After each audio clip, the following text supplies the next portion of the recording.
నామానికి మహిమ కలిగిన గాక.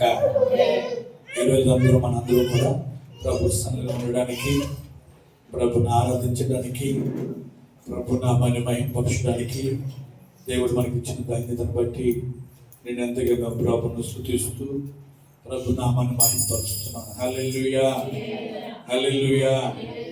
ప్రభుని దివ్యమూడలే గత వారంలో దేవుడు చక్కని వాగ్దానంతో మనతో మాట్లాడారు. వాగ్దానం ఒకసారి చదువుకొని మనం ముందుకు సాగిద్దాము. యెషయా గ్రంథం 60వ అధ్యాయము 1వ వచనం మనం చదువుకుంటూ ఉన్నాము. నీకు వెలుగు వచ్చి ఉన్నది, లెమ్ము తేజరిల్లుము, యెహోవా మహిమ నీ మీద ఉదయించెను. చిన్న ప్రార్థన. మమ్మల్ని మిక్కిలిగా ప్రేమిస్తున్న మా ప్రియ తండ్రి, నువ్వు గొప్ప దేవుడివి, ఆశ్చర్యకరుడు ప్రభా. ఈ లేఖన దొరకని నిమిషాలతో కూడా మీరు మాట్లాడి మహిమ యేసు నామములో ప్రార్థిస్తున్నాను. ఆమేన్. హల్లెలూయా, హల్లెలూయా. నీకు వెలుగు వచ్చి ఉన్నది. ఏమొచ్చి ఉన్నదండి? వెలుగు వచ్చి ఉన్నది. ప్రభునందు ప్రేమగా వెలుగు రాగానే చీకటి దూరం అవుతుంది. వెలుగు రాగానే భయం దూరం అవుతుంది. వెలుగు రాగానే ఆనందం కలుగుతుంది. హల్లెలూయా. వెలుగు రాగానే ఏం కలుగుతుందండి? ఆనందం కలుగుతుంది. చీకటి దూరం అయిపోద్ది, భయం దూరం అయిపోద్ది, ఆనందం కలుగుతుంది వెలుగులో. అయితే ఆ వెలుగు ఎవరికి కలుగుతుంది అనే మాటలో గత వారంలో 9 మాటలు జ్ఞాపకం చేసుకున్నాం. ఆ వెలుగు ఎవరికి కలుగుతుంది? ఆ 9 మాటలు ఒక్కసారి జ్ఞాపకం చేస్తారా? మొదటి నుంచి ఆయన తట్టు చూచు వారికి వెలుగు కలుగుతుంది. తర్వాత యథార్థంగా ఉన్న వారికి వెలుగు కలుగుతుంది. తర్వాత ఆయన వైపు త్రిప్పిన వారికి వెలుగు కలుగుతుంది. నీతిమంతులుగా ఉన్న వారికి వెలుగు కలుగుతుంది. ఉపదేశాన్ని మరవకుండా ఉన్న వారికి వెలుగు కలుగుతుంది. శ్రమ పడిన వారికి తృప్తిపరచిన ఎడల మనకేం కలుగుతుంది? వెలుగు కలుగుతుంది. తర్వాత మన సహోదరుని ప్రేమించిన వారికి వెలుగు కలుగుతుంది. 9వ మాట, యేసుని వెంబడించిన వారికి వెలుగు కలుగుతుంది. యేసుని వెంబడించిన వారికి ఏం కలుగుతుందండి? అందరూ చెప్పాలి. వెలుగు కలుగుతుంది. హల్లెలూయా. వెలుగు రాగానే ఏమవుతుంది చెప్పండి? చీకటి దూరం అవుతుంది, భయము దూరం అవుతుంది, ఆనందం కలుగుతుంది. హల్లెలూయా. అసలు ఈ వెలుగు ఎవరు? ఆ వెలుగు ఎవరు? వెలుగు ఎందుకు కావాలంటే మనకి ప్రేమవాడారా? యోహాను సువార్త 1వ అధ్యాయం 9వ వచనం చదవండి. యోహాను సువార్త 1వ అధ్యాయము 9వ వచనంలో ఒక అద్భుతమైన మాట ఉన్నదండి. నిజమైన వెలుగు ఉండేను, అది లోకములోనికి వచ్చుచు ప్రతి మనుషుని వెలిగించుచున్నది. హల్లెలూయా. నిజమైన వెలుగు ఉండేను, అది లోకములోకి వచ్చాను, అది ప్రతి మనిషిని కూడా వెలిగిస్తూ ఉన్నది. ప్రతి మనిషిని కూడా ఏం చేస్తుందండి? వెలిగిస్తున్నది. ప్రభునందు ప్రేమవలన ప్రతి మనుష్యుడు కూడా దేనికి పాత్రులైపోయాడు, దేనికి బానిసత్వం అయిపోయాడు, దేనిలో మునిగిపోయాడంటే చీకటి బానిసత్వం అయిపోయాడు. చీకటినే ప్రేమిస్తున్నాడు, చీకటిలోనే ఉంటున్నాడు. చీకటిలో నుంచి వెలుగులోనికి అనగా యేసుక్రీస్తులోనికి మనం నడిపించాడు దేవుడు. హల్లెలూయా. నిజమైన వెలుగు ఎవరంటే మన ప్రభువైన యేసుక్రీస్తు వారు. హల్లెలూయా. దావీదు అంటాడు ఒక అద్భుతమైన మాట. దావీదు ఏమంటాడంటే 2 సామెతల గ్రంథం 22:29 రాస్తాడండి. దావీదు అంటున్నాడు 2 సామెతలు 22:29 అంటాడు, యెహోవా నాకు చీకటిని వెలుగుగా. చదవండి అక్కడ రాయబడి, యెహోవా నీవు నాకు దీపమై ఉన్నావు, యెహోవా చీకటిని నాకు వెలుగుగా చెయ్యును. హల్లెలూయా. దావీదు ఏమంటున్నాడంటే, నీవే నాకు దీపమయ్యా, నీవే నాకు దీపము, నా చీకటిని వెలుగుగా మార్చేసేవాడివి నీవే యేసయ్యా. హల్లెలూయా. నీవే యేసయ్యా, నీవే నాది. ఈరోజు మన చీకట్లో ఉన్న మనల్ని వెలుగులోనికి, నిజమైన వెలుగు వచ్చింది. మామూలు వెలుగు కదండి. కరెంటు పోతే ఈ వెలుగు ఆగిపోతుంది, కరెంటు పోతే ఈ వెలుగు ఆగిపోతుంది, కానీ ఆ వెలుగు ఎన్నడూ ఆరని వెలుగు. హల్లెలూయా. సాయంత్రం అయితే సూర్యుడు ఆగిపోతాడు, అవునా లేదండి? వెలుగు ఉంటుందా? ఉంటుందండి. ఒక ప్రాంతంలో, ఒక ఊర్లో ఏంటంటే 4 గంటలకే చీకటి అయిపోతుంది. 4 o'clock 4 గంటలకి ఏమవుతుంది అంటే అండి, చీకటి అయిపోతుంది. ఆ ఊర్లో 4 గంటలకే చీకటి అయిపోతే రాత్రాలు వెలిగించేస్తారా? ప్రియమోళ్ళరా, ఇప్పుడు అమెరికా ప్రాంతంలో ఏమున్నది చెప్తారా? చీకటి, రాత్రి ఉన్నది అది అమెరికాలో. మనకి పగలై ఉన్నది. హల్లెలూయా. మనకి పగలు 1 గంట అయితే అక్కడ రాత్రి 1 గంట అయింది వాళ్ళకి. ఈ సూర్యుడు కనిపించేది ఎంత కొద్ది కాలమే, కొద్దిసేపే. నిజమైన వెలుగు మన ప్రభు అయిన యేసుక్రీస్తు వారు. అది లోకములకు వచ్చాను, అది లోకములకు వచ్చాను. అయితే మనం ఆ వెలుగుని ఏం చేయాలి? ఆ వెలుగును మనం ఏం చేయాలి? ఏం చేయాలంటే వెలుగును మనం ప్రేమించాలి. ఒకటి, వెలుగును మనం ఏం చేయాలండి? అందుకే ఇప్పుడు ఒకటి, వెలుగుని ఏం చేయాలి? మనము వెలుగును ప్రేమిస్తున్నాం అంటే ఎవరిని ప్రేమించినట్టు? యేసయ్యను ప్రేమించినట్టు. యేసయ్యే వెలుగు. హల్లెలూయా. చెప్తామండి హల్లెలూయా. యేసయ్యే వెలుగు, వెలుగే యేసయ్య. ప్రేమ వల్ల ఆయన్ని మనం ప్రేమిస్తున్నామా లేదా? ఒకసారి యోహాను సువార్తలోకి వద్దామండి. 3వ అధ్యాయము 19వ వచనం చదవండి. 3వ అధ్యాయం 19వ వచనం యోహాను సువార్త. ఆ తీర్పు ఇదే, వెలుగు లోకములోనికి వచ్చని గాని తమ క్రియలు చెడ్డమైనందున మనుషులు వెలుగును ప్రేమింపక చీకటినియే ప్రేమిస్తున్నారు. అమ్మ ఆ వాయిస్ దీంట్లో పడిపోతుంది, ఎందుకంటే అది ఐరికి పెట్టలేదు, ఏది పెట్టలేదు. హల్లెలూయా. ప్రభువుని ప్రేమ వలన ఇక్కడ అద్భుతం మాట రాయబడ్డది. ఏం కనపడుతుందంటే వాళ్ళ క్రియలు చెడ్డీ కాబట్టి వెలుగును ప్రేమింపరు. దేన్ని ప్రేమించరంట? వెలుగును ప్రేమించరు, చీకటిని ఏం ప్రేమిస్తారు? ఎందుకంటే చెడ్డయి వాళ్ళ క్రియలు, వాళ్ళ పనులు అన్ని చెడ్డయి, చెడ్డ పనులు చేస్తున్నారు. అప్పటికి వెలుగులోకి రావడానికి ఇష్టపడరు. వెలుగుని ఇష్టపడరండి. చాలా మంది వెలుగుని ఇష్టపడరండి. సినిమా చూసినప్పుడు ప్రభువుని ప్రేమ సినిమా హాల్లో లైట్లు వేస్తారా? వేస్తారా? ఎందుకు? అది చెడ్డది కాబట్టి, మనుషులు పాడు చేస్తుంది కాబట్టి. లైట్లు వేసారంటే అందరు తినేస్తారు. లైట్లు ఎందుకు వేసారు? పల్లెటూళ్ళు అలా అంటారు. మరి లైట్లు ఎవరు వేసారా? లైట్ ఇష్టపడరు, చీకట్లో ఉన్నవారు లైట్ ఇష్టపడరండి.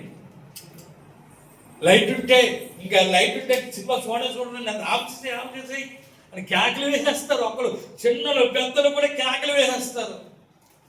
ప్రేమ వల్ల లోకములో వెలుగు సంచారిస్తుంది, నిజమైన వెలుగు కనపడుతుంది, కానీ మనుషులు క్రియలు చెడ్డది కాబట్టి ఆ నిజమైన వెలుగును గ్రహించలేకపోతున్నారు. గ్రహించే మన అందరమే. హల్లెలూయా. ఇక్కడ కూర్చున్న వాళ్ళందరూ మనం గ్రహించాం కాబట్టి ఆ నిజమైన వెలుగులోకి వచ్చామని. హల్లెలూయా. నిజమైన వెలుగు కిందకి మనం వచ్చాం ప్రేమ ఉన్నారా? అయితే మనం ఎలా ఉండాలంటే వెలుగును ప్రేమించే వారిగా ఉండాలి. వెలుగును ప్రేమించే వారిగా ఉండాలి. మన క్రియలు ఎప్పుడైతే వెలుగులోకి వచ్చామో మన చెడ్డ క్రియలు ఏం చేసాము? విడిచిపెడేసాము. ఎప్పుడైతే ఎలుగులోకి వచ్చామో చెడ్డ క్రియలు ఏం చేసింది చెప్పండి, విడిచిపెట్టేసాము. ఇంకా చెడ్డ క్రియలు మనలో ఉండవు, చెడ్డ పనులు మనలో ఉండవు. మనలో ఉండి మంచి పనులు ఉంటాయి, మంచి క్రియలు ఉంటాయి, సత్క్రియలు ఉంటాయి. హల్లెలూయా చెప్పండి, హల్లెలూయా. మనలో ఇంకేముంది? ఎలుగు సంబంధం కాబట్టి, ఎలుగు వారం కాబట్టి, ఎలుగులో ఉన్నాం కాబట్టి మనలో ఉన్నాయి ఏంటంటే మంచి పనులు మనలో ఉంటాయి. మంచి చేస్తాం కానీ చెడు చెయ్యము. అందుకే మనం ఎలుగుని మనం ప్రేమించాలి. హల్లెలూయా. దేన్ని ప్రేమించాలండి? వెలుగునే ప్రేమించాలి. ఈ రోజుల్లో ప్రేమ వల్ల ఎలుగుని ప్రేమించడం కనపడతలేదు.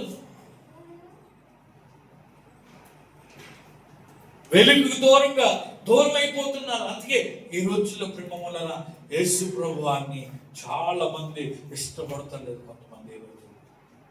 కొంతమందికి ఇష్టం అవుతుంది, యేసయ్య దగ్గరకు వస్తున్నారు, ఆయనే వెలుగని, ఆయనే దేవుడని, ఆయనే రక్షకుడని చాలా మంది విశ్వాసం ఉంచుతున్నారు. కానీ ఇంకా కొంతమంది చెడ్డ పనులు చేస్తారు కనుక వెలుగును ప్రేమించలేకపోతున్నారు. వెలుగుని ఏం చేయబోతున్నారండి? ప్రేమించలేకపోతున్నారు. అది యోహాను సువార్తలో రాశాడండి. 1:5 1:5 ఏం రాశాడు చూడండి ఒకసారి. ఆ వెలుగు చీకటిలో ప్రకాశించుచున్నది గాని చీకటి దాన్ని గ్రహింపకుండెను. ఆ వెలుగు చీకట్లో ఏం చేస్తుంది? ప్రకాశిస్తుంది కానీ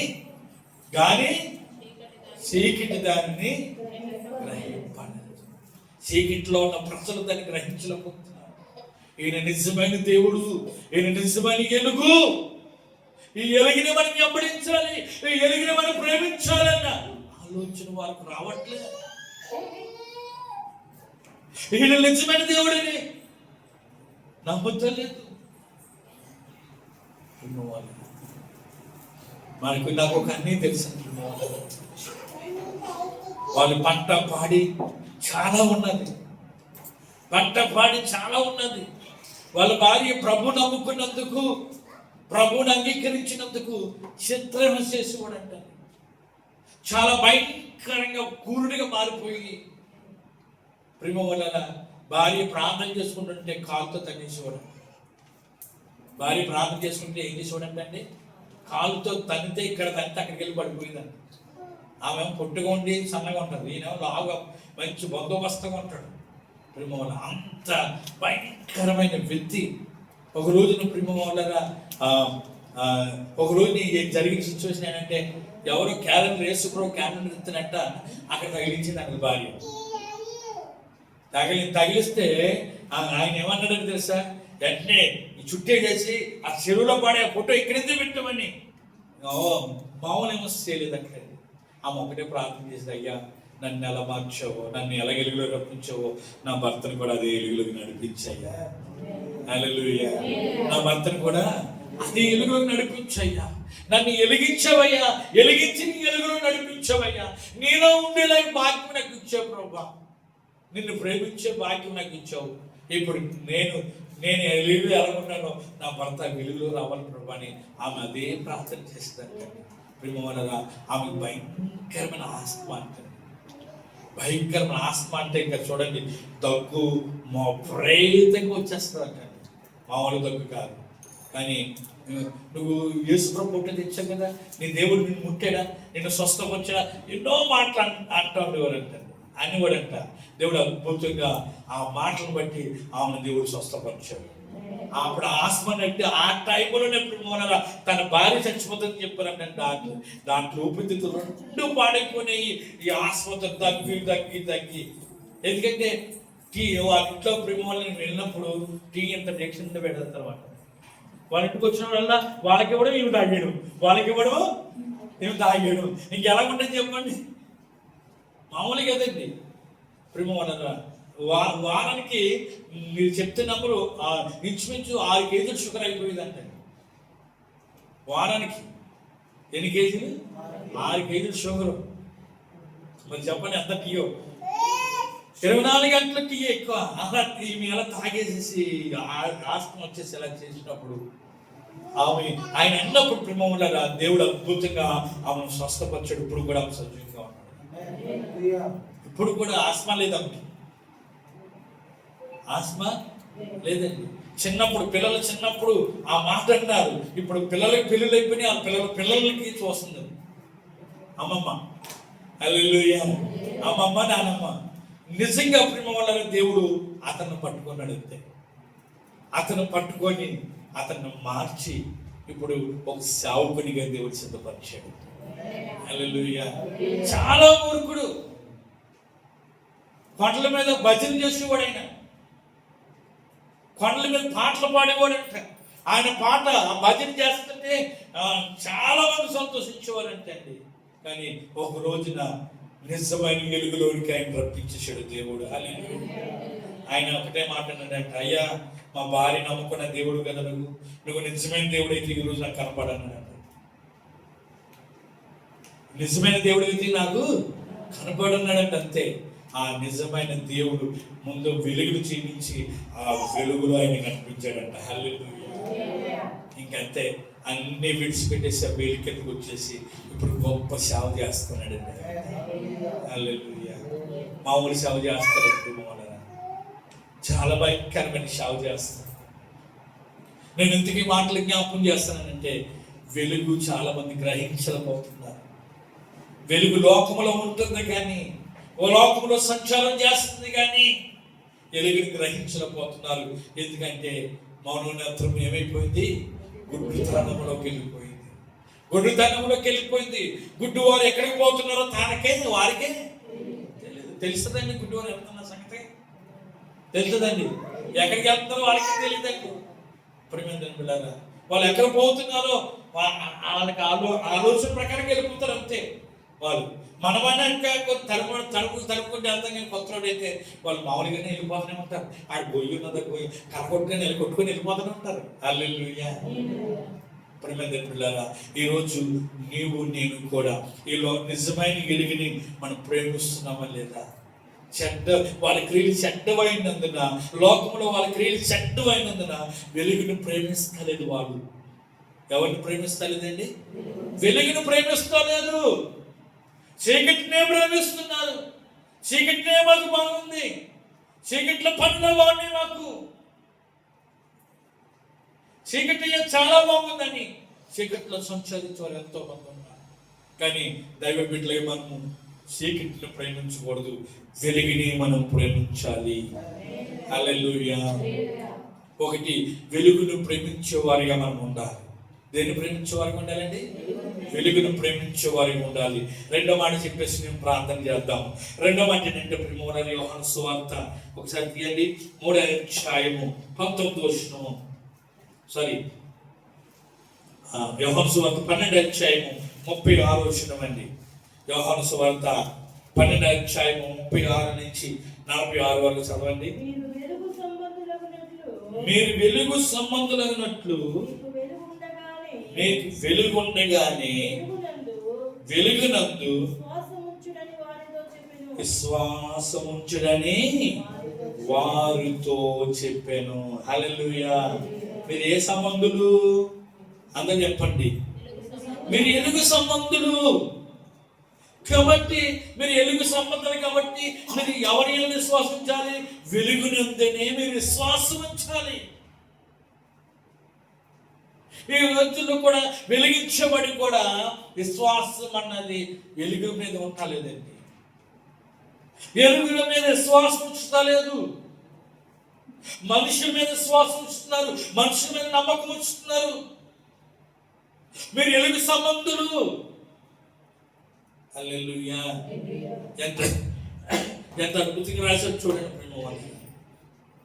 మీరు వెలుగు సంబంధులు కనుక మీరు వెలుగు ఉండగానే వెలుగుయందు మీరు ఏం చేయాలండి? శ్వాసం ఉంచాలి. ఈరోజు మన శ్వాసం దేని మీద ఉంటుందండి? మన శ్వాసము వెలుగు సంబంధమైన మనము వెలుగు సంబంధాలుగా మనం సిద్ధపరిచాడు దేవుడు. దేవుడు నిన్ను వెలిగించాడు. కటిక చీకట్లో నుంచి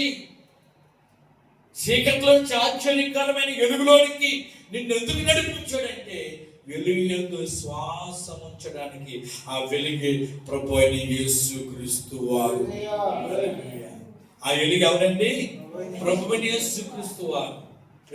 వెలుగు యందు మనము వెలుగును మనం ప్రేమించాలి, వెలుగు యందు మనము శ్వాసం ఉంచాలి.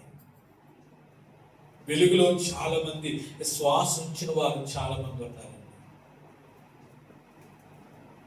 అందుకే ఎవరేమంటున్నారంటే ప్రియులారా, యోహాను సువార్త 3:35 రాశాడండి. యోహాను గురించి రాశాడు. 3:35 ఏం రాశాడంటే, ఆయన వెలుగు యందే ఉన్నాడండి, వెలుగులోనే ఉన్నాడండి. వెలుగులో ఉంటూ మండుచు ప్రకాశిస్తున్నాడండి. ఆయన మండుచు ఏం చేస్తున్నాడు? ప్రకాశిస్తున్నాడు. 5:35 35 36 యోహాను సువార్త.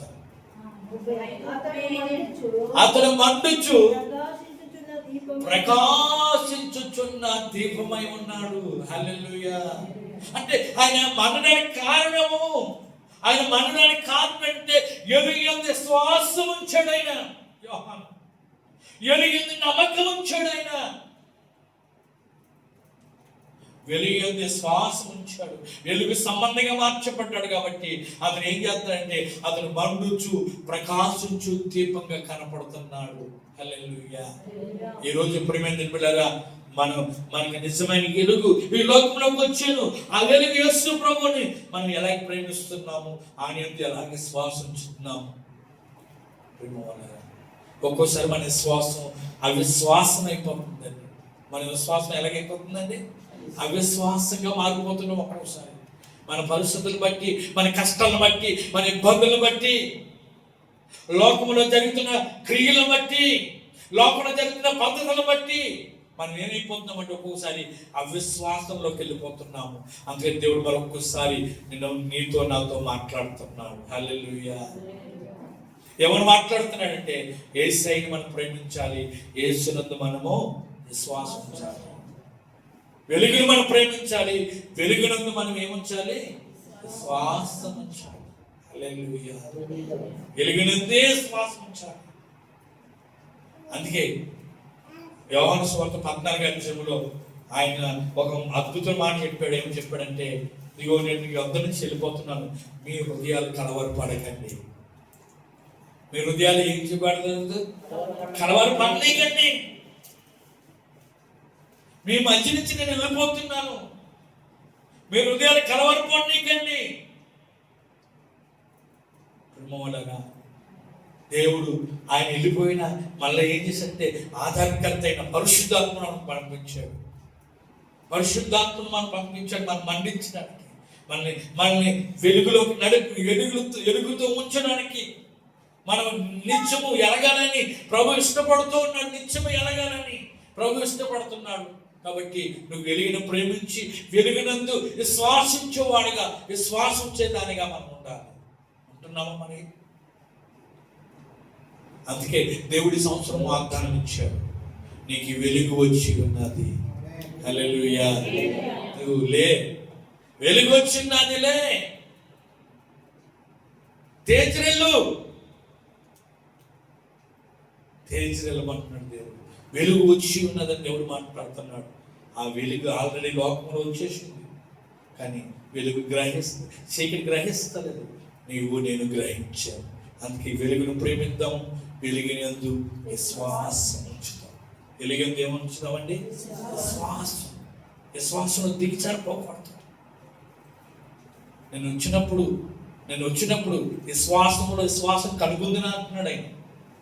అంటే విశ్వాసం ఎంతవరకు ఉండాలంటే పరలోకంలో అడుగు పెట్టినంత వరకు కూడా మన విశ్వాసాన్ని కాపాడుకోవాలి. అపోస్తలుడు పౌలు ఎప్పటి వరకు విశ్వాసం కాపాడుకున్నాడు తెలుసా అండి? అంతము ఆయన కొరకు చెరసాల్లో ఉన్నాడండి. చెరసాలతో ఉండి ఆయన ఒక మాట రాస్తున్నాడు, ఓ తిమోతి, ఓ యవనస్తుడా తిమోతి, నేను మంచి పోరాడాను, నా పరుగుని కడముట్టించాను, ఇదిగో నా కొరకు నీతి కిరీటం ఉన్నది, నేను విశ్వాసాన్ని కాపాడుకుంటాను. లెటర్ రాస్తున్నాడు. లెటర్ రాస్తుంటే ఆయన కొరకు కత్తులు నూరుతున్నారు. ఆయన తలకాయ నరకడానికి. ఏం నూరుతున్నారండి? కత్తులు నూరుతున్నారు తలకాయ నరకడానికి. ఎంతవరకు కాపాడుకోవాలంటే పరలోకములు అడుగు పెట్టినంత వరకు మన విశ్వాసం భద్రంగా ఉంచుకోవాలి. విశ్వాసం ఉంచాలి. అవిశ్వాసం మనలోకి రానికి వెళ్ళలేదు. ఎంతో మంది రకరకాల కుషులు వేస్తూ ఉంటారు, రకరకాలమైన జవాబులు వేస్తూ ఉంటారు. ప్రేమ వలన ఎన్ని జవాబులు వచ్చినా మన విశ్వాసం తొలగిపోకూడదు.